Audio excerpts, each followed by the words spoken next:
What's up, guys? Welcome back to the channel. We are back in the office today, not doing any work at the unit. Well, we will be getting down there eventually, but I just wanted to kind of change it up a bit because the unit does eat up a lot of my time. So will be posting a few more videos on the progress of that. But with regards to just like getting back and kind of posting another video for you, it's been pretty inconsistent. So trying to make another video for you. Today we're just going to go over the locations on why we invested in specific areas in Buffalo and not others. And hopefully this will answer the question for you if you're, debating between one area or the other and, kind of up in the air on which property to buy. So if you find yourself in that situation where you're unsure, definitely watch this video and hopefully it'll provide some context on how to make a decision. And also, if you guys get value out of these videos, like this video, subscribe to the channel. It helps me out. And if you guys want to comment down below on just other things you want me to talk about or get my perspective on, please do, because that will help me create the next video and continue to provide value to you. So as you can see, we're just looking at Google Maps right now, and we're just going to kind of give you the high level of why I chose and my brother and I chose to invest in the areas we did.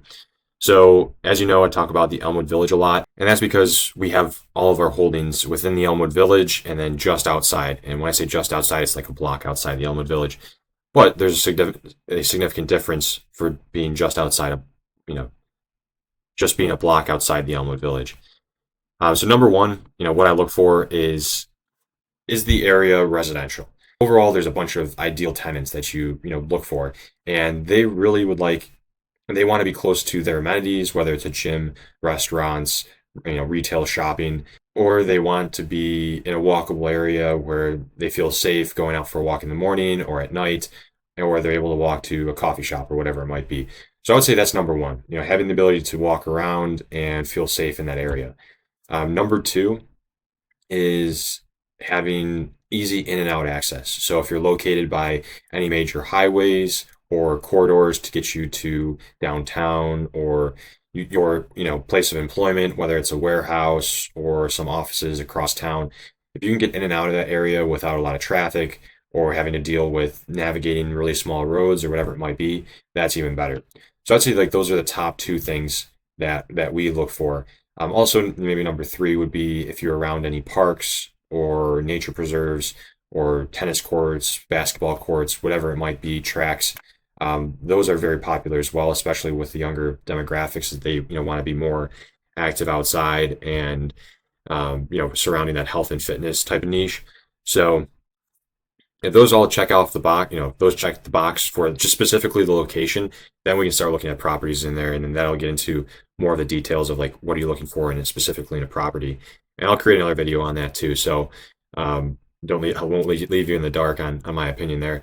But for example, the Elmwood Village, you have Elmwood Ave, which has all the restaurants, shopping, hotels, whatever it might be, that provide the surrounding area with a lot of amenities and things to do on the weekend. Or, we're very close to the art galleries here. We have two art galleries. We have, Buff State, so a college in the area. So all that provides Buff State provides tenants, and then also employment too for teachers and whoever might be that work at Buff State. So that is great for employment too. And that's, I guess, one other thing. That's one other thing that I'll mention is Elmwood Village doesn't have too much employment inside of it, but it's very close to downtown, which has a bunch of offices and a little bit of retail space as well. And then also the Sabres play in the arena in downtown. So Sabres, draws attraction there when there's a Sabres games, when there are Sabres games, or when there are concerts or whatever else is held in that arena. And then also too, another important thing to mention is that we're very close to the medical corridor. So there is Buffalo or UB Med School there. There's Roswell Park, Oshai's Children's Hospital, and a few other smaller hospitals / medical offices there as well. So those, has huge employment impact there. And even though it's not in the heart of the Elmwood Village, just outside, it's still close enough where it still impacts your tenants and the employment in this area. So Canisius High, and there's a bunch of schools integrated in here too. So that's another thing. If you're around a school, especially if you want to rent more towards a family, you buy next to a high school or an elementary school or middle school, whatever it might be, then that's also a plus too. Because you're always going to have, and I guess all these things that I mentioned with employment, schools, retail, all these amenities, you're going to have demand for those. Like people are going to want, well, people are going to need employment. People are still going to be putting their kids to school. People are still going to go out and eat and socialize. So that's all great to have. And the closer you can have it, the better off you'll be with lower turnovers or getting a better quality tenants in place. Another thing too is, I guess my personal opinion, and there's definitely a lot of evidence to back it, is you don't really necessarily want to be right on Elmwood Ave or the big avenue boulevard in your town either, because of the noise and the congestion that it might bring. You want to be just a block or two, north, south, east, or west of it. And that'll help with less turnover because, tenants call this place their home. And you want to make it as close as you can to their home so they can stay the longest. You have less turnover, and that means more money in your pocket. So if you can buy properties just outside, specifically residential, that's all we're talking about here, just outside the main stretch, they're going to be worth more and you're going to have lower turnover. And it's going to work out great for your investment. So that's one big thing I'll emphasize as well. And then another piece of the puzzle too is there any state or local funding going into this area, or the area you're looking at? And there is, but it doesn't really have any impact on our holdings. It's kind of more bringing up the area to the west, which is the west side, and this Empire State Trail. There's a lot of development here with regards to bike lanes, sidewalks, retail, restaurants, anything that you would want in a decent area. They're starting to build that up on this side, which is fantastic because we're now like sandwiched between two great areas, or hopefully a great area and an up and coming area. So, within this up and coming area, you're going to buy properties that are less expensive, and you're most likely going to have a higher return on your investment. But the appreciation may not be there at all, or it might be immaterial, or you could hit it right, and this could be your investment strategy, and you could knock it out of the park and see a great return as long as that area gentrifies and keeps going up with rents and property values. But again, that's you're speculating, you're taking a risk.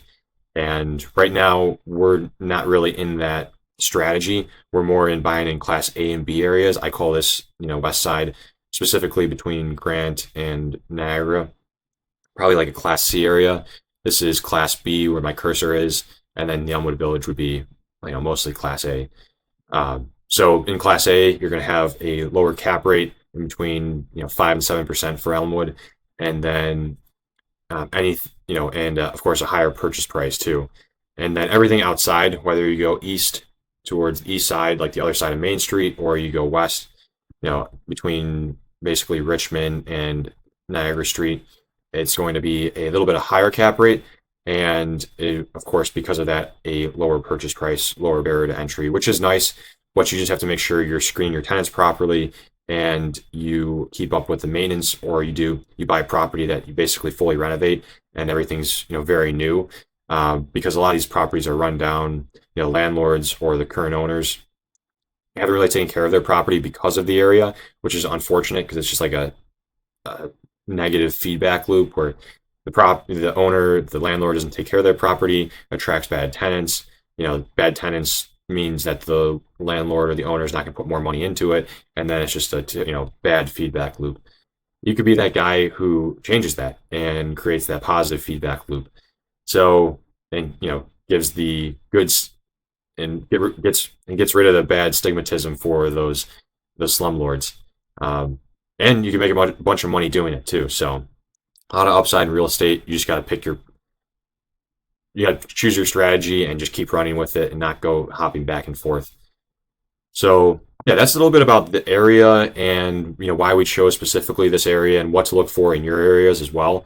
I guess one other big thing that I'll mention too is, as we hope that the Elmwood Village gentrification expands and moves outward and brings everyone up and the property values up as well, it's important to take a look at these edges of this Elmwood Village, because inside this area, which is the 14222 zip code, you're going to pay higher taxes because you're in the village. If you can just buy outside, and I'm talking like a block or two outside of this Elmwood Village, you're going to save $1,500 to maybe $2,000 a month just in taxes.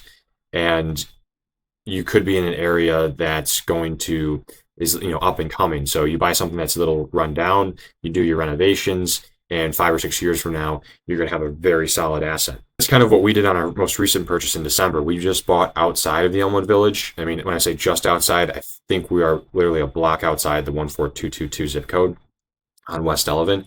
And it's a great location, in my opinion. It's better than the location we have in the Elmwood Village. We're saving roughly 17, I think 25 in taxes every year just for being a couple hundred feet outside of this area code. So that's extremely important too, is the area codes that you are investing in. Do your research on that.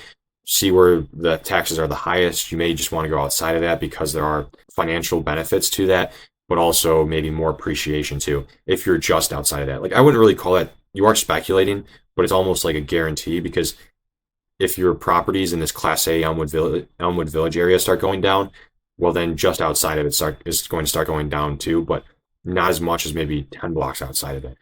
And if you guys have any questions on locations you're looking at, and you do want to set up a call with me, and you guys can just DM me, and then we can set up a Zoom meeting or something too. Just so you guys can get my opinion, and we can just talk through, maybe even just use me as a sounding board to talk through like what your thoughts are on the location.